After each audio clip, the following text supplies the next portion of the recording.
another episode of the Power Podcast. Tonight we are talking about WWE RAW from August 1st. So let's jump right into it here. So Raw kicked off with Sasha Banks coming out. First thing I noticed was the announce table has been moved away from ringside. So anyhow, Sasha goes down to the ring and she's talking about how her and Bayley kind of stole the show at Battleground and talked about the upcoming match with her and Charlotte at SummerSlam. And the crowd started, cheering, you deserve it, you deserve it. So the crowd's behind her, so at least they're supporting the women's champion, which is good. And I have to correct myself. Bayley is not on Raw. I said at Battleground that it's good to see her being bumped up to the WWE roster. I assume she would be going to Raw.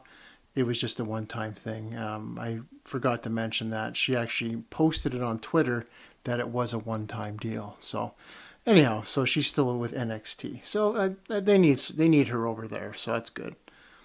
So anyways, Charlotte comes out and kind of refers to Sasha, makes a joke about like a one-night stand, and then Sasha kind of shoots back at her going, well, considering who your father is, a one-night stand, so kind of like a Charlotte might have been a result of a one-night stand kind of joke, so that was kind of funny. Anyhow, then Jericho comes out and he says, like, shh, be quiet, like 30 times, and I'm like, oh, that's old already, buddy. I gotta admit, though, Jericho is rocking the porn stash. Like, really, dude? The total porn stash. I don't know what's with that. And there's Jericho insulting Sasha. Then Enzo comes out. I'm like, holy shit, it's been 13 minutes and no hint of a match yet. So Enzo starts bantering with Sasha, then with Jericho. Then Christ, Mick Foley comes out and says the four are in a mixed tag for later on. So this is me what's wrong with wrestling right now. It's been almost 22 minutes, no match. Like, why are we wasting 22 minutes? You wonder why you go overtime and people get pissed off? This is why I get pissed off at wrestling. There's no need for a 22-minute confrontation at the beginning of the show with these four people. It just makes no sense. Like Sasha Banks and Enzo and Charlotte and Jericho. Like, that could have been a 5-6 minute. We didn't need 22 minutes of yip yap. So anyways, when they come back from commercial break, Brock Lesnar will be live on Raw later on that night. Kevin Owens, for some reason, is at the announcers table, and I wanted to mention the announcers table's back where it used to be, kind of like when Lawler and Ross used to just call the matches about 15 years ago. It's kind of off to the side of the entrance ramp area, so back where it used to be. So, anyways, the first match is Jericho and Charlotte versus Sasha and Enzo. Some back and forth. The Enzo-Sasha dive onto the other two was pretty cool. That was a nice little spot there. Later on, Sasha hits Dana Brooke, who comes to ringside. Then she turns around. Sasha slaps Jericho, but it gives Charlotte the opening to hit her with the natural selection, and she gets the win. Jericho then hits Enzo with the code breaker post-match, and then that brings Big Cass out. So all the bad guys kind of run away. I felt this match had no reason to happen. It didn't really build up Sasha and Charlotte. They could have done without it. I don't know. They could have just had Charlotte and Sasha have a banter at the beginning for 4 or 5 minutes. But no, we got this awful tag match. So anyhow, match 2, we got Braun Strowman versus this Evan guy. And I don't know who the Evan guy is. But Saxton interviews him like he did last week's guy, and he says, "Why are you doing it?" And Evan says, "Well, I get $1,000 if I lose, and I get $5,000 if I win." I'm like, ugh. Squash match. Braun Strowman, your winner after about 4 or 5 moves. It was pretty sad. I don't know what they're doing with Strowman, but it's not working. They need to do something else with him. Even have him go after Rusev, or have Mark Henry do a series with him. It's just kind of pointless right now what they're doing with him. Backstage, we got Mick Foley and Steph, and Mark Henry shows up and says, hey, I want another shot at wrestling. They were thinking more he'd be an ambassador, but Mick says, you know what, we'll let you face the U.S. champ tonight. Then we see the Golden Truth backstage, and R-Truth is playing Pokemon. Okay, this is week 2 of this. It was funny the first time. You're kind of beating a dead horse, kind of saying. So match 3, we get Golden Truth versus the Shining Stars. R-Truth is busy playing Pokemon, so Goldust goes for a tag, but R-Truth is playing the game, then drops his phone. So he jumps off the ring apron to get his phone, which gives an opening to the Shining Stars to roll up and pin Goldust. Like, this is stupid. Like, you finally get Golden Truth together. They've had one win, and now you're gonna start burying them this way. It's absolutely pointless. I don't know. The guys are funny together, but this Pokemon thing is dumb already. So we get Michael Cole in the ring, and he's going to interview Finn Balor. They barely start talking, and Seth Rollins comes out. Rollins tells Cole to take a hike. Rollins takes cheap shots at Finn Balor. Finn Balor basically shows he won't back down to Rollins. And at the very end of their little back and forth banter, Rollins tries for a cheap shot on Balor, but Balor gets a couple of kicks in on Rollins. He rolls out of the ring. And to me, it was this is what I like about wrestling. These guys were in there 4 or 5 minutes, back and forth at each other, move on. And it built it up. There was good build up. Rollins is trying to intimidate Balor. Balor's ain't going to back down. Good. We move on. Match 4, we got Mark Henry versus Rusev for the U.S. title. At first, I thought Henry looked a little slow and fragile because he wasn't moving very quick, and he looked like he was kind of, I don't know, I call it the penguin walk. It's the kind of when you like side to side when you're in pain. But anyhow, he does this move where Rusev is on the ropes, and then Henry runs and kind of hits him as he slides to the outside of the ring. I'm like, that guy's like a huge man. He just did this limber move. I'm like, okay, he's fine. There's nothing wrong with him. Anyway, later on in the match, Rusev goes to hit the accolade on Mark Henry, but Henry kind of gets up and gets out of it. And then later on, Henry gets kicked in the back of the head by Rusev.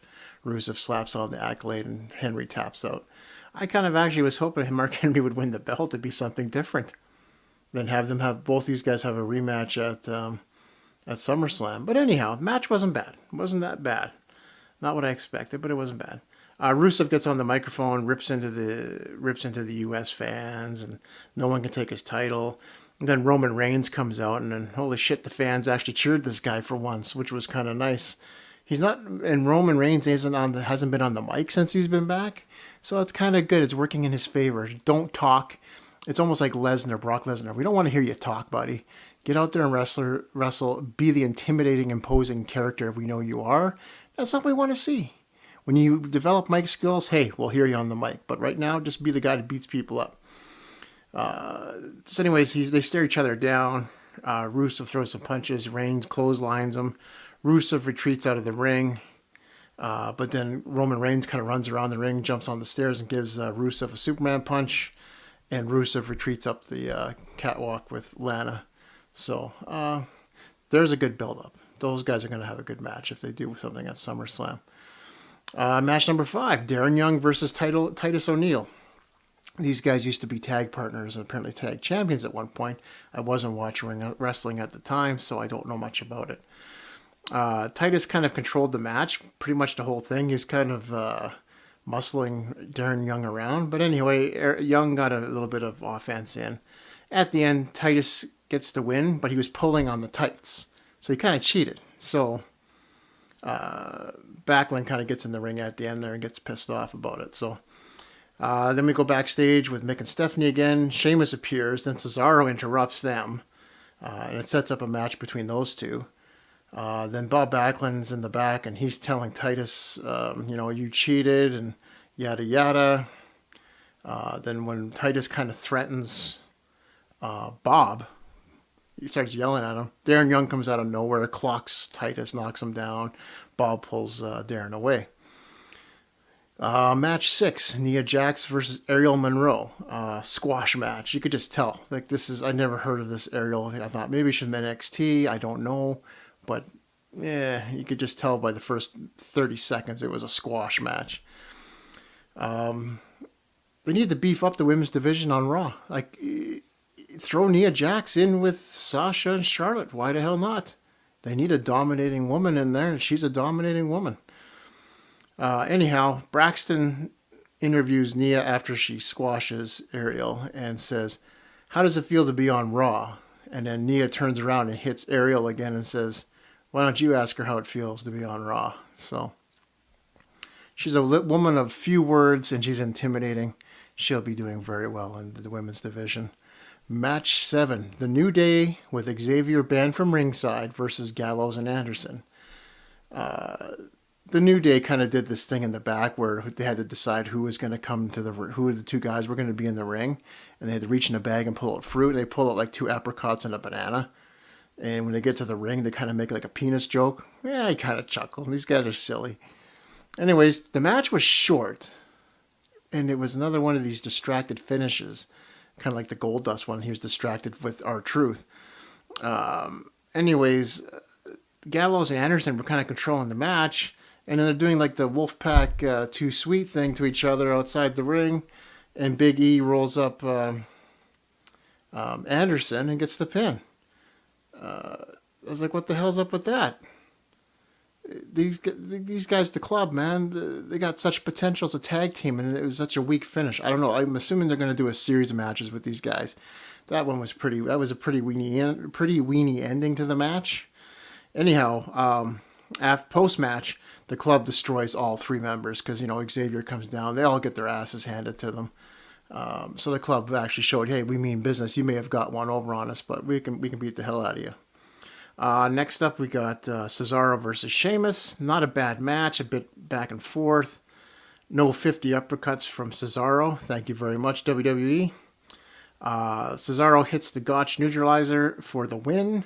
Not a Sheamus fan, but he did pretty good in that match. I think he really held up. He really showed he can do more than just a few moves, which he's only been doing when he was part of the League of Nations. But anyhow, I thought he did a good job. Anyway, Heath Slater and Jinder Mahal are in the ring, going about how they weren't drafted. Mick Foley comes out and says, how about the two of you have a match and the winner gets a contract? As Heath is chirping at Mick, what's his name? Jinder tells the ref to ring the bell. As Heath turns around, he gets a boot to the face. Jinder pins him and gets wins the match and gets the contract. So Heath is still not drafted to anybody's team or anybody's show. Then there's Jericho in the back bantering with a guy that's doing an interview. Guy asks Jericho if he feels like a marked man after the Enzo incident. He says no because someone has his back. And then when the interviewer says, well, who's got your back? Jericho makes up this fake name like some kid would do. And out of nowhere, Kevin Owens comes out and says, hey, that's a fake name you used. But don't worry, man, I got your back. Then I found out the interviewer's name is Tom Phillips. I'm like, not that I really care. Match 9, Sami Zayn versus Seth Rollins. Good match. The crowd was into it, chanting both names. Lots of good spots. These guys are both great workers. After a missed Helluva kick, Rollins hits the pedigree and wins. Again, showing when sometimes you hit a finisher, that's all you need to do to win. None of this kicking out bull crap. That's how you do it. You hit the finisher, it's over. That's how it should be. We see Paul Heyman waiting for Brock Lesnar. Then they go to the ring. Paul does his talking and yakking for a while. Brock comes out. Paul's talks about Orton and Lesnar. Paul goes on and says Randy will never hit an RKO on Lesnar. And all of a sudden, Randy shows up out of nowhere and hits an RKO on Lesnar, knocks him down. Stephanie and Mick run to the ring with security. Randy runs into the stands with the fans. So the show ended. It went 6 minutes overtime. If you didn't have that 22-minute banter at the beginning, you wouldn't have went overtime. But what do I know? Anyhow, overall, not a bad show. Wasn't great. Wasn't spectacular. I think the Sami Zayn and Seth Rollins match was probably the best match of the night. And I did enjoy the Mark Henry and Rusev match. Two big guys kind of going at each other was pretty cool. Let's see. So this is my Raw review. I'm going to hopefully do my SmackDown one tonight. If not, I'll have it out tomorrow evening. If you enjoy the podcast, the Power Podcast, do follow me on SoundCloud. I'm also on Twitter at GlennPower72. And if my posts on my SoundCloud aren't available, or you're looking for a particular one, go to my YouTube channel. Just look up the Power Podcast. Anything I've done on SoundCloud will be downloaded to YouTube. You only get so many hours for free, and if I start to run over, I'm just going to move stuff to YouTube. So it's on the Power Podcast on YouTube. All right, again, until next time, take care.